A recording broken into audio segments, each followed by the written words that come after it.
Hey guys, what's up? Today I'm going to teach you how to wiggle crochet.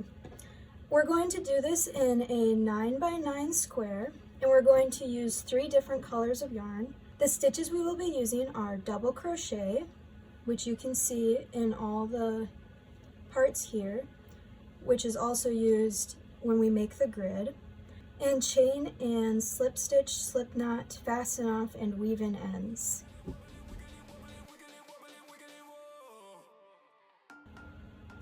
As always, you are going to need a crochet hook. I will be using 6mm because most of my yarn is 4 weight.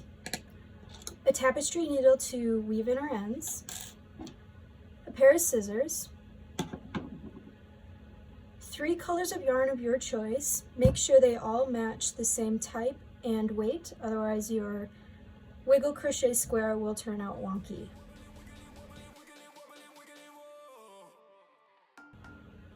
We are going to start, as we always do, with a slip knot. To make a slip knot, I grab the yarn between my thumb and ring finger, wrap it around my fingers twice, re-grab the yarn, grab this back loop and pull it over the front loop here, and then I take my index finger, tuck it underneath the back loop, pull it over both my fingers while keeping the other loop on them, and then I pull tight. Then, since we are doing a 9x9 square, we are going to chain 18 plus 2 at the end. So we're going to chain 20 in total. To chain, you are going to wrap your yarn around your hook and pull through the loop on your hook. And you're just going to do that 19 more times. Once you have chained 20, you are ready to begin the second row. Since we already did the plus 2, that is going to count as our first double crochet. We are going to chain 1 more for our middle chain, and then we are going to double crochet in the 3rd chain, then we are going to double crochet in the 4th chain from our hook, which is right here. To double crochet, you are going to wrap around your hook, insert into the chain, wrap around your hook, pull through the chain, wrap around your hook, pull through 2 loops, wrap around your hook, pull through 2 loops. Now, across the row, we are going to chain once, and then skip a chain, and then double crochet into the next chain, like so. And you're just going to repeat that pattern until you get to the end. Once you have finished your last double crochet, you will have finished your first row of your grid. We are going to be doing 8 more of these rows in this same pattern. To begin the 3rd row, you are going to chain 3, turn your work,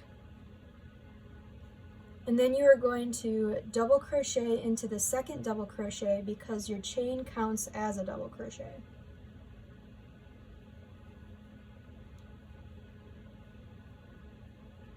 And like before, down the row, you are going to chain 1, double crochet into the previous double crochet,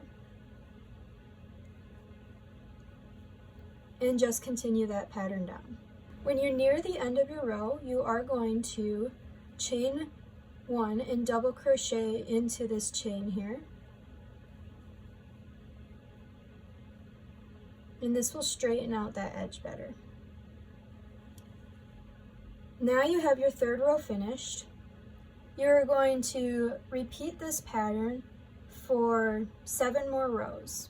Once you have gotten all 9 rows done, you are ready to start doing the wiggle crochet stitch on your grid.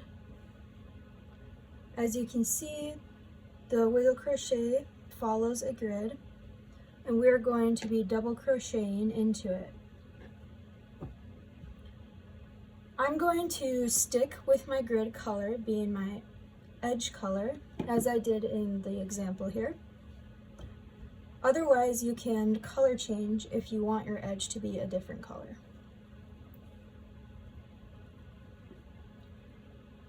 To start these double crochets, I am going to chain 2, And then I'm going to double crochet twice into this first double crochet right here on the edge.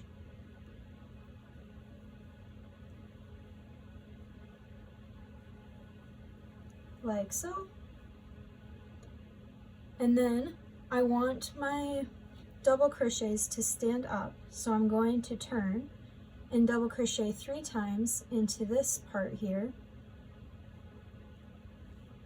To do that, I like to pinch the grid and turn it towards me so I know what part I am going to go into. And then I'm just going to do 3 double crochets into that part.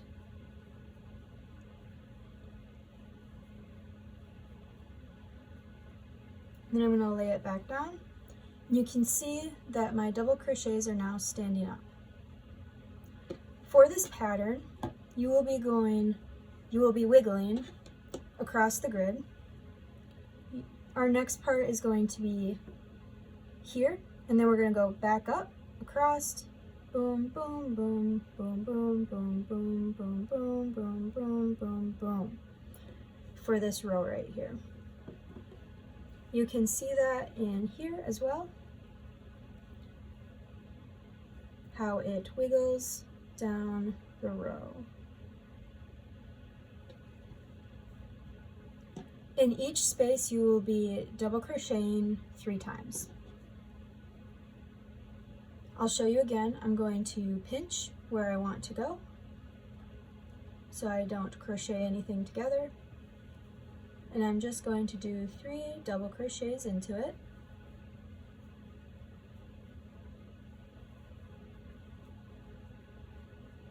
Lay it back down to make sure I did it right, and then I'm ready to move on. Once you get down to the end of the row here, you are going to turn to go across this row as well. To turn, you're just going to go around the corner loop here for this outer corner. So we're just going to go 3 double crochet here, 3 double crochet here, and then continue the pattern down to the other corner. Once you have wiggled your way back to the beginning, you can slip stitch into that first chain 2 that counts as a double crochet, and then you can fasten off, and you have your first row done on your grid.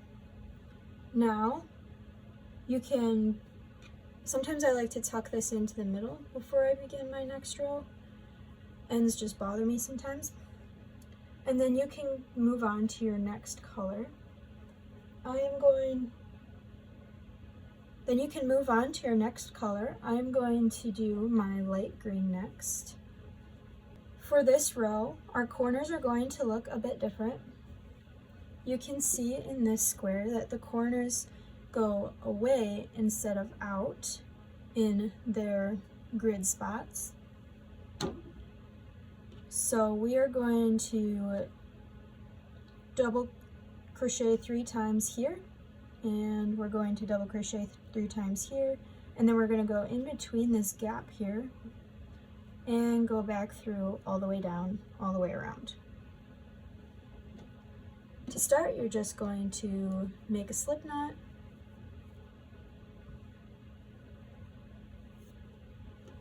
pinch the double crochet that you want to go into, insert your hook, you're going to chain 3 and then pull your tail tight,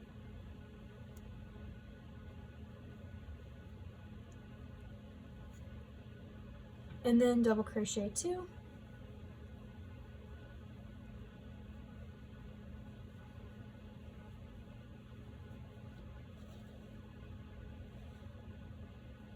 and you're ready to continue your pattern.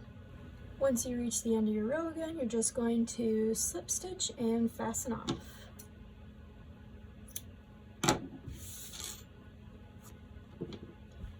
And again, I'm going to pull the tails to the back so they're out of my way, like so. And I'm ready for my next row. I'm going to use my dark green now, and we're going to make this the same way as the edge for the corners. They're going to go on the outside again,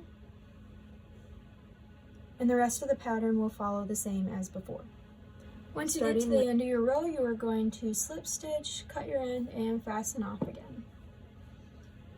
We only have 2 more rows left, and we're just going to go back to the first color we did that isn't the edge. I'm going to use my light green, and our corners are going to look like our second row here again, going inwards rather than outwards. Once you reach the end again, you can slip stitch into that first chain and fasten off. And make sure you're tucking in these tails, they don't get in your way as you go. We only have 1 more row left, and it's just going to be 4 sides. As you can see in the middle here, it's just going to be a little circle. I'm going to go back to my dark green and continue the pattern as we've been doing, going in only these 4 sides here. And for the last row, we're just going to slip stitch into that chain again and fasten off. And then tuck in the ends underneath. We only have one last thing to do then. We are going to flip it over, grab our tapestry needle, and we're going to tuck in all these ends. I'm going to start with this end over here. I'm going to thread my needle. To thread my needle, I'm going to fold my yarn in half like so and wiggle it into the eye of the needle and pull through.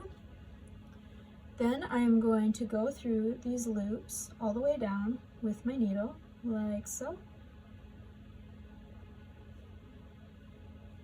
and pull through. Then I'm going to skip this loop here and go back through the loops with my needle.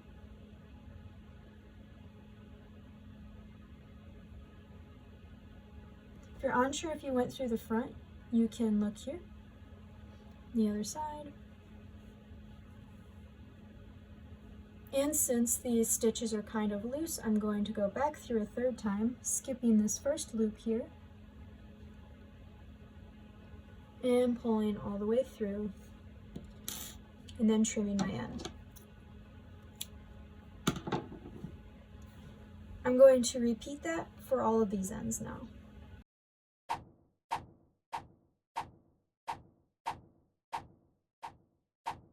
Once you have finished tucking in your ends, collect them all and do not throw them away. You can save them for future projects to stuff them with, or you can change them into yarn that you can use. I like to keep mine in this cute little jar. Once you have tucked in your ends, you have a pretty little back all done and ready. You can flip your project over and it is all done. And you can wiggle crochet other projects. You don't only have to do squares. Wiggle crochet follows a grid, so you can do other patterns like words, or I've done a flower. Here's the flower I did. You just gotta get a little creative with the grid sometimes. Like for this flower, sorry there's so many ends. I kinda like the aesthetic of it, but sometimes you have to get a little creative with the grid. But just let your creativity run wild and you can do whatever you want with this stitch. Thank you guys so much for watching, and I hope you all have a great rest of your day. I will see you for the next video.